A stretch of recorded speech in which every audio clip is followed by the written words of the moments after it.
놀라운 러브스토리 두 번째 시간입니다. 하나님의 짝사랑이라는 제목으로 만나겠습니다. 여러분, 우리 대한민국의 청년들과 이야기를 하다 보면 분명히 한국말인데 도대체 그게 무슨 말인지 모를 때가 참 많습니다. 새로운 단어가 만들어지기도 해서 모르겠지만 원래 우리가 알고 있는 단어마저도 짧게 줄여서 쓰는 일들이 대세로 작용하기 때문에 그런 것 같습니다. 제가 여러분에게 생선 뭐 드릴까요? 라고 질문한다면 여러분들은 마음속으로 뭐가 떠오르시나요? 생선 뭐 드릴까요? 제가 여러분에게 질문했을 때 여러분들 마음속으로 연어가 먹고 싶다, 혹은 할리봇을 먹을까, 카드를 먹을까, 그런 생각을 하셨다면 여러분 구식입니다. 젊은 세대라고 한다면 생선 뭐 줄까? 라고 물어보면 뭘 묻는 거라고 생각할 것 같으세요? 예, 저기 신세대가 계시네요. 생일 선물을 줄여서 생선이라고 얘기를 한다는 겁니다. 그래서 생선 뭐 줄까? 젊은 세대에게 얘기하면 내 생일 선물날 받고 싶은 선물을 여지없이 얘기를 한다고 하는 것이죠. 여러분, 이처럼 줄여서 하는 말들로 인해서 우리가 오해를 받는 일들이 참 많습니다.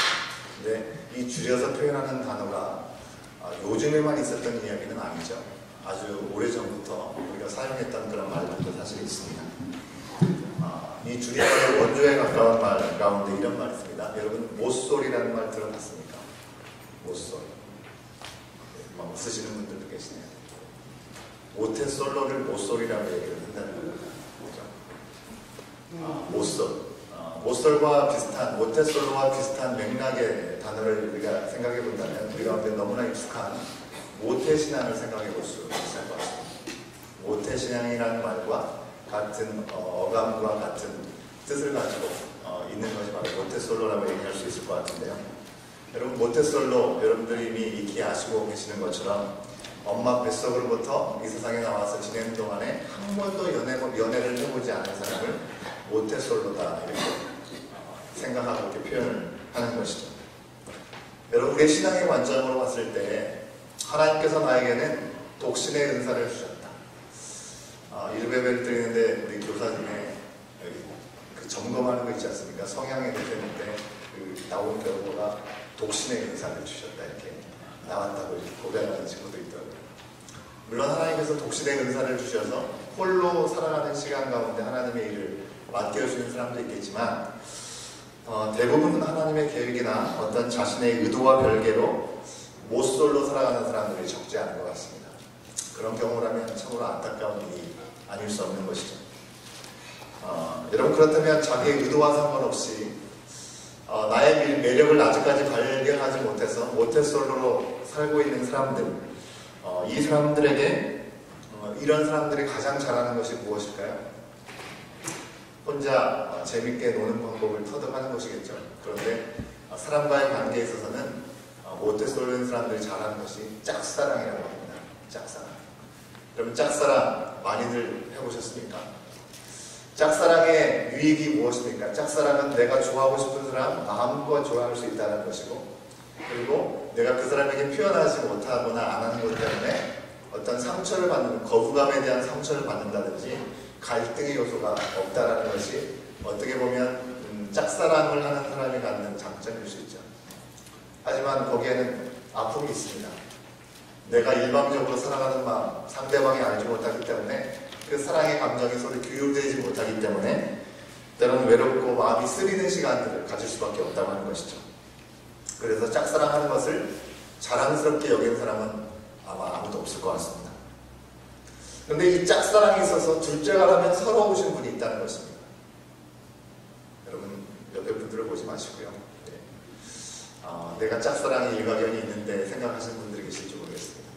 물론 그러실 수 있겠죠. 그런데 그 누구와 비교할 수 없이 정말 짝사랑하는 데 있어서는 전문가적인 기질을 가지고 계신 분이 있다는 것이죠. 이분은 모태솔로 정도가 아니라 모태 짝사랑을 하기 위해서 이 땅에 오신 분이기 때문에 그렇습니다. 여러분들도 예상하시겠지만 그분은 바로 예수 그리스도이십니다. 예수님께서 세상 사람들을 너무나 사랑하셔서 우리가 하나님을 알지도 못했을 때, 우리가 사랑할 수 있는 능력이 있지도 않았을 때 먼저 우리 가운데 찾아오시고 사랑해 주셨다라고 우리가 지난 시간 놀라운 러브스토리 첫 번째 시간을 통해서 함께 돌아봤죠. 하나님이 세상을 이처럼 사랑하사 독생자를 주셨다라는 우리가 이미 잘 외우고 있는 말씀을 통해서 우리가 확인했습니다. 너무나 사랑하시는 그 짝사랑 때문에 예수님은 인간의 몸으로 이 땅에 오셨다는 것입니다. 좀 더 자세히 말씀드리면 우리가 하나님을 알기도 전에 또 우리를 사랑하시는 그 아버지 하나님의 짝사랑의 그 증거가 바로 예수님이라고 하는 것이죠. 짝사랑의 원조라고 할 수 있겠습니다. 말씀드린 대로 지난 주일에 하나님의 러브스토리의 첫 번째 부분들을 우리 함께 돌아봤습니다. 하나님의 프로포즈로 시작되었다라고 말씀드렸죠. 말씀드린 요한복음 3장 16절에서 우리는 확인했습니다. 여러분, 우리가 어떤 사건에 대해서 제대로 알려면 이 에세이를 쓸 때 배우는 것이 육하 원칙에 따라서 쓰는 우리가 그 내용들을 잘 표현할 수 있다고 배우죠. 하나님께서 우리를 프로포즈 하신 그 사랑에 대해서도 우리가 그런 관점에서 한번 돌아볼 필요가 있죠. 육하 원칙 무엇입니까? 누가, 언제, 무엇을 어떻게, 왜 했는지 그것을 우리가 돌아보는 것이 육하 원칙이죠. 바로 지난 시간에는 하나님이 우리를 향한 사랑을 베푸셨다라는 말씀으로 그 주제가 바로 하나님이시라는 것을 우리 함께 돌아봤다고 한다면, 이 하나님의 놀라운 사랑의 이야기 오늘은 언제 시작되었고 그리고 무엇을 향한 사랑인지를 함께 돌아보기로 합니다. 오늘 우리 가운데 주신 말씀 신명기의 말씀은요, 구약의 말씀들 가운데 구약의 맥박, 학지비치, 맥박이 우리 가운데 다 뛰지 않습니까? 가장 중요한 거죠. 맥박과 같은 것이다 라고 이 신명기를 그렇게 명칭을 하기도 합니다. 왜 그렇습니까? 하나님의 율법에 대해서 알려주는 구약의 말씀 가운데 그 율법의 정신과 그 취지를 가장 자세하게 분명하게 담아내고 있는 내용이 신명기서이기 때문에 그렇습니다. 모세는 창세기, 출애굽기, 레위기, 민수기를 통해서 하나님께서 어떤 사람을 택하셨는지, 그리고 그들에게 주셨던 말씀이 무엇인지를 아주 구체적으로 우리 가운데 소개해주고 있습니다. 그리고 이제 신명기서에서는 약속하신 그 백성이 약속하신 그 땅에 들어가기 직전에 그 땅에 들어가서 절대로 놓쳐서는 안 되는 하나님의 중심에 있는 그 말씀이 무엇인지를 반복해서 설명하는 내용이 바로 신명기라고 하는 것이죠. 하나님의 뜻에 따라 모세는 가나안 땅 입성을 앞두고 있었습니다. 하지만 그는 아시는 대로 그 땅에 들어갈 수가 없었습니다. 이제 모압 평지 앞에 다다랐을 때 요단강만 건너면 이제 약속의 땅에 들어갈 수 있는데 하나님은 그를 용납하지 않으셨습니다. 개인적으로 상심이 컸을 것입니다. 하지만 모세가 40년 동안 이스라엘 백성들을 이끄는 과정 가운데 얼마나 수많은 고통을 경험했습니까? 하나님께서 이스라엘 백성들에게 필요에 따르는 물을 주시고 먹을 것을 주셨습니다. 만나를 주시고 고기를 먹고 싶어 할 때 메추라기까지 주셨습니다. 그런데도 이스라엘 백성들은 끊임없이 불평과 불만을 쏟아놨는데 그 불평과 불만이 누구한테 쏟아졌습니까? 바로 모세에게 쏟아졌던 것이죠. 하나님을 향해서 온전히 서지도 못하고 비록 이방 사람들로부터 공격을 받긴 했지만 그래도 이스라엘 사람들과 함께 지내는 시간들을 놓치진 않았습니다.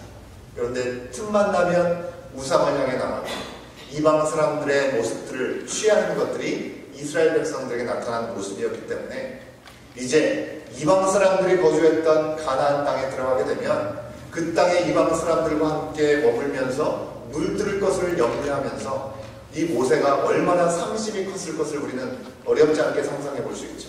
그렇기 때문에 신명기의 말씀을 통해서 그들이 이방 땅이었던 그 땅의 문화 속에서 절대로 놓치지 말아야 될 것을 신명기의 말씀을 통해서 전하고 있는 것이죠. 그러면서 반드시 지켜야 된다고 말씀하면서 전했던 한마디를 얘기한다면 바로 순종해야 산다. 한번 따라 하시겠습니까? 순종해야 산다. 하나님의 말씀 앞에 순종해야 산다는 것입니다. 아무리 말씀이 들려지고 보여진다 할지라도 그 말씀이 내 삶 가운데 들어오지 않으면 그것은 아무런 의미가 없다고 하는 것이죠. 여러분, 우리 자녀들에게 우리가 자녀들 양육할 때 말 좀 제발 좀 잘 들어라, 좀 들어라 잔소리를 많이 하지 않습니까? 근데 그 말을 아이들이 못 들어서 그 말을 지키지 않는 것일까요? 아무리 그렇게 얘기해도 아이들이 잘 듣지 않습니다. 마찬가지로 이스라엘에게도 말 좀 잘 들어라, 이제는 더 이상 마음대로 행할 때가 아니다, 좀 정신 좀 차려라, 그렇게 얘기해서 들을 수 있었다고 한다면 아마 모세 또한 그렇게 얘기를 했겠죠. 하지만 모세는요, 지금 그들이 처한 상태의 심각성을 얘기하면서 다시금 푸시를 하고 좀 경각심을 주면서 좀 제대로 살아라고 얘기하는 것보다는 더 중요하게 그들 가운데 일깨워줘야 되는 말이 있었다고 하는 것입니다. 그들의 정체성을 분명하게 다시금 알려주는 것이었다는 것이죠. 모세에 대해서 평가할 때 그의 온유함이 세상에 어떤 사람보다 컸다라고 고백하는 것처럼 참 모세는 그 온유함을 가지고 지혜롭게 얘기할 수 있었던 사람이었던 것 같습니다. 제가 모세라고 했다면 광야 40년 동안 그토록 말 듣지 않았는데 이제 그만 좀 하고 정신 차려라, 저 같으면 그렇게 얘기했을 것 같습니다. 그런데 모세는 그렇게 얘기하지 않습니다. 너희가 누군지 아느냐? 너희가 얼마나 하나님 앞에 소중한 존재인지 절대로 잊지 말아라 라고 얘기를 하는 것이죠. 여러분, 우리 자녀들에게도 우리가 이럴 수 있다면 얼마나 좋을까라는 생각을 더불어서 해보게 됩니다. 그가 커서 뭐가 되려고 그러느냐, 세상 한번 나가봐라, 호라고 하지 않다, 지금이 얼마나 좋은 때인 줄 알고 공부할 때 열심히 공부해라, 노력 안 하면 세상에서 고생할 뿐이다, 그렇게 얘기하게 되지 않습니까? 근데 그게 아니고요, 공부를 비록 지금 잘 안 한다 할지라도 우리 자녀들에게 얘기를 하는 것이죠. 너를 하나님께서 이 세상을 만들기 전부터 계획하시고 택하셨다라고 얘기를 하시면서 하나님께 존귀한 자녀다라고 얘기를 하는 것이죠. 내가 어디를 가든지 하나님이 너와 함께 하신다는 약속을 분명히 주셨기 때문에 두려워하지 말고 놀라지도 말고 하나님의 도움으로 어디 가든지 너가 꼬리가 되지 않을 거고 머리가 되게 하실 것이다. 왜? 그래야 이 세상에서 너가 있는 곳마다 하나님께서 복을 흘려보내실 것이기 때문이다 라고 이야기를 한다면 우리의 자녀들은 하나님의 자녀됨의 자존감을 다시 한번 생각해 보게 될 것입니다. 근데 우리는 자녀가 조금 어설퍼 보이면 보이는 그 모습 때문에 너무나 쉽게 입으로 저주에 가까운 말로 불평을 하고 또 불안함을 조성한 말들을 내뱉게 되는 일들이 우리 가운데 있지 않습니까? 때로는 막연하게 꿈을 심어주는 일들도 우리 가운데 있습니다. 하나님의 그들을 향해서 얘기하시는 뜻, 그리고 약속하신 현실 대신에 내가 불안한 마음, 내가 막연히 기대하는 그대에 대한 기대치, 그것을 이야기한들 그들 가운데 어떤 유익이 있겠냐고 하는 것입니다. 여러분, 우리가 이런 표현들을 하는 데는 우리가 좀 미숙하기 때문이죠. 미숙한 이유는 우리가 존귀함을 얻을 수 있는 그런 표현들을 많이 듣지 못했기 때문일 수도 있겠습니다. 사랑한다라는 말 대신에 뭐가 되려고 그러느냐라는 얘기를 더 많이 들었을 수도 있겠고요. 넌 소중한 사람이야 라는 말 대신에 좀 정신을 차리고 밥값이나 좀 해라 라는 말을 오히려 더 많이 들었기 때문에 그럴지도 모르겠습니다. 오늘 말씀에서 여러분, 진정 우리가 자녀들에게 정말 잘 되기를 바라고 그들의 복의 통로가 되기를 원한다고 한다면, 그런 부모가 되기를 원한다면 어떻게 우리가 말을 해야 되는지, 또 모세가 전한 하나님의 마음을 통해서 우리가 분명히 알 수 있다는 것입니다. 무엇보다도 우리를 향하신 하나님의 마음을 우리는 오늘 말씀에서도 확인할 수 있는 것이죠. 모세는요, 가나안 입성이라고 하는 아주 큰 도전 앞에서 이스라엘 백성을 향해서 그들의 민족성의 정체성이 어떤 것인지 분명하게 말씀해주고 있습니다.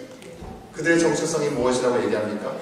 먼저 그들은 하나님의 선택된 백성이다 라고 말씀하고 있습니다. 본문 7장 6절 말씀을 우리가 같이 한번 확인해 보도록 하겠습니다. 7장 6절의 말씀 우리가 한 목소리로 함께 보도록 하겠습니다.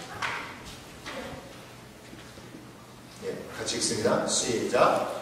너는 여호와 내 하나님의 성민이라. 내 하나님 여호와께서 지상 만민 중에서 너를 자기 기업의 백성으로 택하셨나니. 말씀해 보니까 지상 만민 중에서 너를 자기의 기업의 백성으로 택하셨다라고 말씀하고 있습니다. 하나님은 땅에 있는 많은 사람들 가운데 이스라엘 민족을 택하셨습니다. 이것은 특별한 은혜가 아닐 수 없는 것이죠. 하나님의 무조건적인 은혜로 택함을 받았습니다. 지난주에 말씀드린 것처럼 그들의 조건이 어때서 그들이 받음직만 해서가 아니라 먼저 하나님께서 손을 내미시고 프로포즈 해주셨다고 하는 것입니다. 불러내신 것이죠. 그들을 향한 사모하는 마음을 표현해 주셨습니다. 하나님께서 아브라함을 부르시고 그에게 본토 친정 아비집을 따라서 내가 내게 풍부한 곳으로 가라. 그러면 너에게 자손을 줄 것이고 땅을 줄 것이고 복의 근원이 되게 할 것이다 라고 말씀하실 때 아브라함은 하나님을 알지 못했습니다. 하나님의 일방적인 짝사랑으로부터 아브라함은 믿음의 조상이 될 수 있는 첫걸음을 내디딜 수 있었다고 하는 것입니다. 여러분, 이 말씀에서 자기의 기업으로 삼았다라고 말씀하고 있죠. 원어에 더 우리 가운데 쉬운 표현으로 번역해보면 하나님은 그들을 자기의 소유로 삼아서 보배로운 자기 백성으로 삼으시길 원하셨다라고 하는 말씀으로 우리가 이해할 수 있습니다. 이스라엘이요, 자신의 어떤 계획과 어떤 바람 가운데 그런 것으로 인해서 세움을 맞았던 것이 아니라 먼저 하나님께서 작정하시고 계획하신 그 계획 가운데 프로포즈를 통해서 그 은혜를 입은 사람들이라고 하는 것입니다. 수많은 땅의 사람들 가운데 영광스럽고 특별한 은혜가 아닐 수 없는 것이죠. 무엇으로 우리가 이것을 설명할 수 있겠습니까? 설명할 수 없습니다. 여러분, 새 나무라고 하는 동화 이야기가 있습니다. 들어보셨을지도 모르겠는데요. 새 나무가 숲속에서 자라면서 꿈을 가지고 있었습니다. 첫 번째 나무는요, 자기는 나중에 잘 자라서 튼튼한 나무로 왕의 침대에 쓰이는 나무가 될 것이다 라는 꿈을 가지고 있었습니다. 왕의 침대의 재료가 되겠다라고 하는 것이죠. 또 두 번째 나무는요, 나중에 군함이 되어서 왕을 태우고 전쟁에서 승리를 거두는 배가 될 것이다 라는 그런 꿈을 가지고 있었습니다. 세 번째 나무는 세상에서 가장 아름다운 나무가 되겠다라는 소망을 가지고 있었습니다. 그런데 어느 날 이 새 나무가 베어져서 무언가로 만들어지게 되었습니다. 첫 번째 나무는 소원과 달리 말이 밥을 먹는 말구유가 되었습니다. 어떻게 보면 참 보잘것없는 결과로 진단되게 되었죠. 두 번째 나무는 큰 군함이 되기를 원했는데 기대와 달리 작은 고깃배가 되고 말았습니다.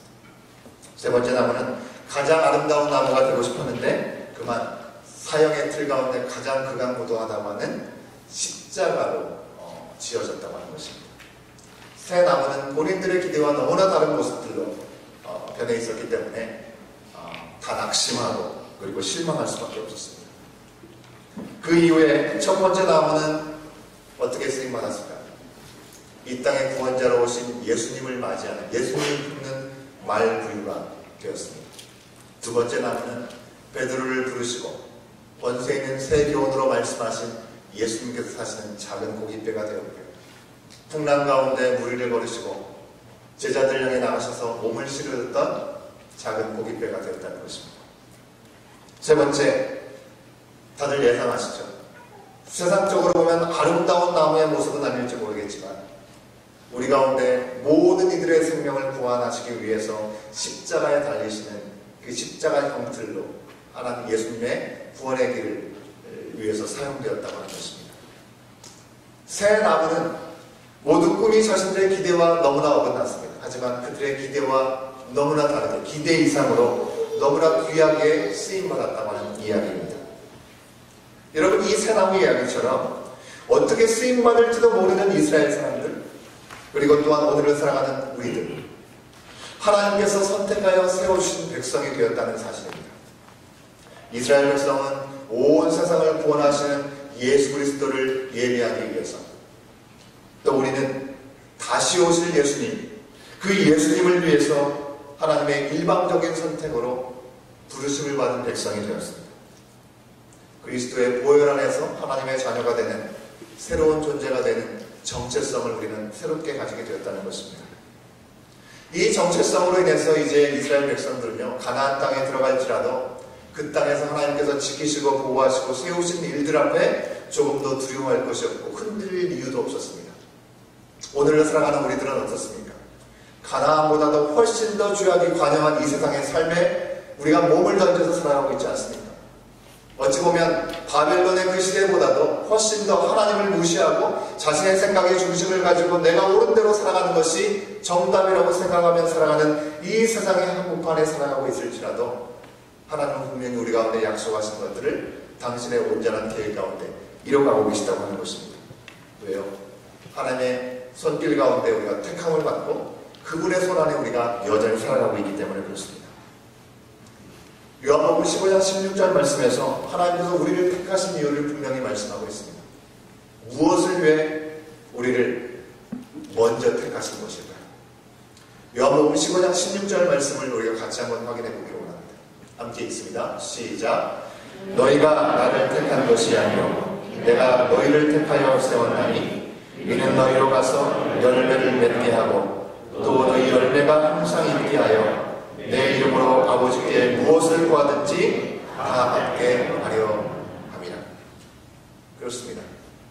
하나님께서 우리를 먼저 택하셨다고 분명히 말씀하고 있죠. 왜 택하셨다고 얘기하고 있습니까? 열매를 맺게 하시기 위해서. 그 열매는 내 자신만을 위한 것이 아니라 나를 통해서, 우리를 통해서 여전히 찾으는 이들을 향해서 그 복의 통로가 되기 원하시는 하나님의 뜻이 있다고 하는 것입니다. 로마서 8장 31절부터 34절까지의 말씀은 제가 읽어드리겠습니다. 여러분 눈으로 보시면 좋겠습니다. 그런즉 이 일에 대하여 우리가 무슨 말하리요? 만일 하나님이 우리를 위하시면 누가 우리를 대적하리? 자기 아들을 아끼지 아니하시고 우리 모든 사람을 위하여 내주신 이가 어찌 그 아들과 함께 모든 것을 우리에게 주시지 아니하겠느냐? 누가 능히 하나님께서 택하신 자들을 고발하리요? 의롭다 하시는 이는 하나님이시니 누가 정죄하리요? 죽으실 뿐 아니라 다시 살아나신 이는 그리스도 예수시니 그는 하나님 우편에 계신 자요 우리를 위하여 간구하시는 자시니라. 아멘. 여러분, 우리를 주님께서 대적하시지 않으시고 우리를 하나님의 자녀됨을 놓치지 않도록 우리를 붙들고 계시는데 그 누가 우리를 하나님으로부터 끊을 수 있겠냐고 하는 것입니다. 그 사랑으로 말미암아 우리는 먼저 부르심을 받았습니다. 열매를 맺을 수 있는 존재로 우리를 변화시켜 주셨다는 것입니다. 여러분, 오늘 나는 하나님 앞에 어떤 존재로 내 스스로를 자리매김하고 고백하고 예배자로 이 자리에 계시는 것입니까?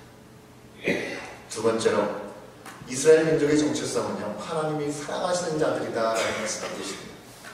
7절과 8절 말씀 우리 함께 확인해 보도록 하겠습니다. 7절과 8절 말씀 함께 읽습니다. 시작. 여호와께서 너희를 기뻐하시고 너희를 택하심은 너희가 다른 민족보다 수요가 많기 때문이 아니니라. 너희는 오히려 모든 민족 중에 가장 적으니라. 여호와께서 다만 너희를 사랑하심으로 말미암아 또는 너희의 조상들에게 하신 맹세를 지키려 하심으로 말미암아 자기의 권능의 손으로 너희를 인도하여 내시되 너희를 그 종되었던 집에서 애굽왕 바로의 손에서 속량하셨나니. 아멘. 여러분 7절 말씀에 보면 여호와께서 너희를 기뻐하여 택하셨다라고 말씀하고 있습니다. 우리를 택하신 이유가 기뻐하시기 때문이라고 하고 있는데요, 원어에 보면 기뻐하신다는 말은 사랑하셨다라는 말씀으로 우리가 이해할 수 있습니다. 우리를 사랑하시기 때문에 우리를 택하여 주셨다고 하는 것이죠. 8절 말씀에서도 다만 여호와께서 너희를 사랑하셨기 때문에 라고 분명히 말씀하고 있습니다. 사랑하신다는 말씀을 반복해서 얘기하고 계십니다. 하나님이 이스라엘 택하신 이유, 오늘 이 자리에 주님 앞에 예배하는 우리들을 택하신 이유가 무엇입니까? 수많은 사람들 가운데 그들이 하나님 마음에 들 만큼 수가 많고 또 강하고 특별해서 그들을 택한 것이 아니라고 말씀하고 있죠. 오히려 그들이 가장 적은 무리였다고 말씀하고 있습니다. 여러분, 여기서 적다라고 얘기하는 것은요, 우리의 많고 적은만을 얘기하는 것이 아니라 세상의 기준과 가치로 봤을 때 그들의 위치와 가치가 내세울 것이 없는 자들이라고 하는 것입니다. 그들은 세상에서 누구에게도 주목받는 세상이 아니었다는 것이죠. 지금 신명기에서 모세는 그들을 애굽에서 불러내신 이유를 말하고 있는 것이죠. 그들이 애굽 땅에서 나올 때 그들이 그들의 신분이 무엇이었습니까? 노예이지 않았습니까? 인간 취급조차 못하는 노예 신분이었던 그들을 이치란 변화시켜 주신 것이죠. 이들만 그렇습니까? 오늘 이 자리에 앉아있는 우리들은 어떻습니까? 하나님의 세상의 다른 사람들보다 우리를 먼저 부르시고 택하신 이유가 그래도 세상 사람들보다 내가 좀 더 낫기 때문인 것입니까? 여러분, 멀리 갈 것 없이 내 자신과 우리 민족을 한번 생각해 보십시오. 우리 민족 처지가 어땠습니까? 불과 130년 전만 하더라도요, 참으로 안타까운 모습들이 어디를 보든지 아무런 소망이 없는 땅이었음을 우리는 이미 잘 알고 있습니다. 지금은 우리가 작은 나라일지라도 급성장해서 IT의 강국이라고 얘기를 하죠. 자동차도 만들고 배도 만들고 정말 투자 등급도 높은 정말 세계 OECD 안에 들고 있고 정말 어떤 부분을 위해서도 남부럽지 않은 나라가 된 것 같습니다. 그래도 여전히 전 세계적으로 보면요, 우리 동양이라는 이름에 묶여서 뿌리 깊은 차별을 당하는 그 어려움들이 여전히 우리 가운데 존재하지 않습니까? 비교적 다양성을 인정하는 캐나다에 살고 있지만 그래도 좀 더 낫다 싶지만 여전히 그런 차별들을 경험하면서 살아가고 있는 것이 우리들의 모습이 아니냐고 하는 것입니다. 늘 벽에 부딪히고 우리가 영어권이 아니기 때문에 글로벌한 세상에서 살기에 참 어려움이 있는 것이 우리의 현실이라고 하는 것입니다. 우리 조상들 130여 년 전에 처음 복음을 받고 부흥의 물결이 일어나기 전에 우리 조상들은 축척을 일삼았고요, 여성을 차별하고 양반과 종이 있었고요, 또 의료와 이 학교가 제대로 발전되지 못해서 참으로 어느 하나 내세울 곳이 없는 땅 아니었습니까?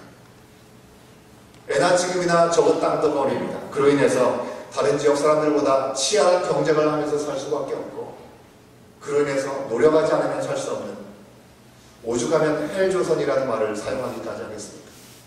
어찌 보면 한국의 요즘의 사람들의 모습을 보면 이 화가 머리끝까지 이미 차 있는 것 같습니다. 이유를 불문하고 조금만 건들기만 하더라도 묻지마 폭력이 난무되는 이 시대가 되어버리고 말았습니다. 그런 우리들을 아심에도 불구하고 하나님은 조선을 땅을 향해서 당신이 부르신 사람을 보내시지 않았습니다.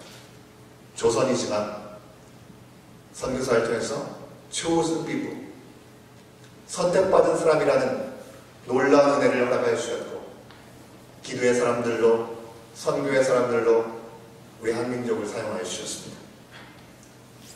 지난 비밀 재직 세미나를 통해서 우리 강사 목사님께서 말씀하셨죠. 세계에 흩어져 있는 많은 민족들 가운데 우리 한민족들은 가는 곳마다 교회를 세운다.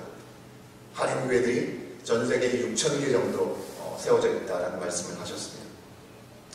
세상이 점점 하나님의 진리를 부인하고 있습니다. 그리스도의 주권을 부정하는 이 시대 가운데 놀라운 주님 안에서 승리의 일들이 아닐 수 없는 것이죠. 여러분, 4,000년 전에 아브라함을 통해서 이스라엘 민족을 세우겠다고 말씀하셨던 그때나 130년 전에 우리 민족을 부르실 때나 모두 이유는 하나밖에 없었습니다. 그 이유가 우리들에게는 없었습니다. 하나님이 세상을 이처럼 사랑하사 그 세상 중에서 먼저 우리가 부름을 받았다고 하는 것입니다. 다른 이유가 없는 것이죠. 사랑해서라고 말씀하십니다. 내가 약속했기 때문에 라고 말씀하고 계십니다. 하나님의 짝사랑은 조건도 없이 오늘도 우리 가운데 흘러오고 있는 것이죠. 우리의 모습이 너무나 아름다워서 첫눈에 반해서 아닙니다. 너무나 힘이 있고 매력적이 보여서 아니라고 하는 것이죠. 볼 것도 없고 힘도 없고 아무것도 주목할 만한 것 없지만 하나님께서 사랑의 눈이 머셔서 우리를 보셨고, 비록 우리가 때로는 하나님 앞에 결단을 하고 하나님 앞에 손을 내미는 것 같지만 연약한 우리의 의지로 말미암아 금세 하나님 앞에 돌아서 그리고 불평을 쏟아놓는 우리들임에도 불구하고 여전히 하나님은 짝사랑하는 그 사랑을 놓지 않고 계시다고 하는 것입니다. 아브라함을 처음 부르시고 지시하는 곳에 가면 복이 될 것이라고 말씀하셨던 그 하나님께서 그 약속을 계속 갱신하시면서 지켜주시고 사랑을 이어 오늘 우리에게까지 그 사랑이 흘러온 것이죠. 그 약속을 기억하시고 그 약속을 오늘도 우리를 통해서 이어가기 원하신다는 것입니다. 바로 이 타이밍에 우리가 분명히 기억해야 될 것은요, 모세가 하나님의 명령을 잘 기억해라 라고 끝나지 않고 반드시 그 말씀에 순종할 것을 명령하고 있다는 것입니다. 사랑하는 여러분, 우리들도 마찬가지입니다. 하나님의 사랑은 우리를 향해서 먼저 짝사랑으로 우리 가운데 다가왔지만 짝사랑으로만 여전히 방치하고 있는 우리들의 모습은 아닌지 우리는 진지하게 돌아볼 수 있어야 되는 것이죠. 여러분, 우리가 프로포즈를 받았다고 한다면, 그리고 그 사랑의 깊이를 조금이라도 맛봤다고 한다면 그 사랑에 응답하는 우리의 모습이 되어야 될 줄로 믿습니다. 언약의 관계인 것입니다. 예수 그리스도께서 이제 우리의 신랑이 되셨습니까? 내가 주님을, 예수 그리스도를 주인으로 고백하는 신부의 모습으로 살아간다고 고백하고 계십니다. 그렇다면 이제 더 이상 하나님과 우리의 관계가 그저 홀로 하나님 홀로 지독히 외롭고 쓰라린 짝사랑이 되어서는 안 되겠고요. 서로를 향한 사랑으로 표현될 수 있어야 되는 것이죠. 우리는 그 누구도 솔로가 아닙니다. 우리의 배우자로 바로 신랑이신 예수 그리스도께서 계시기 때문입니다. 먼저 받은 사랑을 기억하고 우리도 그 무엇보다도 먼저 하나님을 사랑하고 하나님이 원하신 뜻대로 그 사랑은 먼저 하나님의 나라와 의를 구하는 것, 그러한 삶으로 나가야 되는 것이죠. 여러분, 혼인신고만 하고 이전과 다름없이 내 마음대로 살아간다면 어떻게 부부생활을 할 수 있겠습니까? 하나님 먼저 사랑하셨으니까 계속 짝사랑하시든지 말든지 알아서 하십시오. 그렇게 할 수 없는 것이죠. 보잘것없는 나를 먼저 바라봐 주시고 나에게 손을 내밀어 주시고 프로포즈해 주셨기에 그 주신 사랑 가운데 놀라움으로 감사로 응답할 수 있는 내 삶이 될 수 있도록 인도하시고, 내가 어느 순간에도 흔들리지 아니하고 오직 하나님과 함께하고 영원히 함께할 하나님 나라의 삶을 준비하며 나갈 수 있도록 주님, 바로 이 순간도 나와 함께하여 주시옵소서. 주님의 신부에 어울리는 삶을 살아갈 수 있도록 나를 붙들어 주시옵소서. 고백할 수 있는 우리의 입술과 우리의 심령이 되어야 될 줄 믿습니다. 예수님과 결혼해서 하늘의 시민권을 얻은 여러분들, 지금 무엇을 위해서 어떻게 살아가고 계십니까?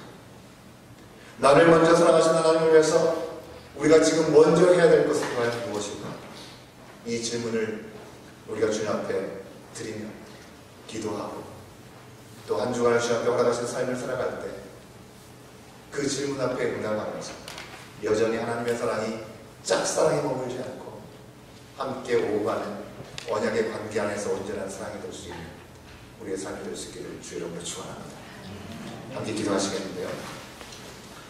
여러분, 오늘 우리 가운데 주신 하나님의 사랑, 이스라엘 백성을 향해서 모세가 던져주는 그 메시지는 바로 오늘 우리를 향한 하나님의 음성인 줄 믿습니다.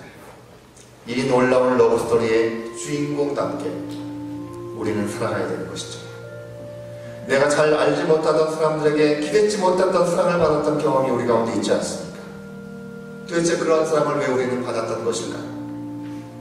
나는 그동안 하나님께서 나를 사랑하신 이유를 무엇이라고 생각하면서 지금도 살아가고 있습니까? 나에게 사랑받은 즉 하나 그런 부분이 있다면 과연 그것은 무엇일까요? 나를 먼저 사랑하신 하나님을 위해서 지금 이 순간 내가 먼저 할 수 있는 것이 있다면 그것이 무엇인지를 고민하고 주님 앞에 내어드리며 나갈 수 있도록 인도해달라고 우리 함께 잠깐 기도하는 시간 갖도록 하겠습니다. 기도하시겠습니다.